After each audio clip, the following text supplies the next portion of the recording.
Witness mo na sinulat yon? Nakita ba niya? Your Honor, we can... No, please answer my question. No, Your Honor.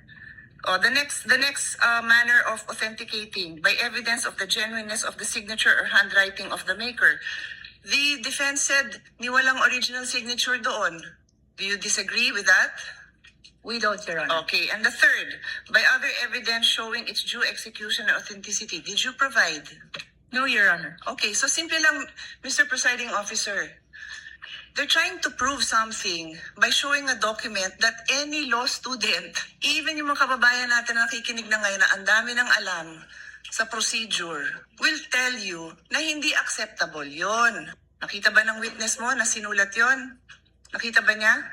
Your Honor, we can... No, please answer my question. No, Your Honor. Oh, the next manner of authenticating by evidence of the genuineness of the signature or handwriting of the maker.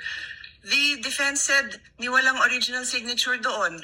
Do you disagree with that? We don't, Your Honor. Okay, and the third, by other evidence showing its due execution and authenticity, did you provide? No, Your Honor. Okay, so simple lang, Mr. Presiding Officer.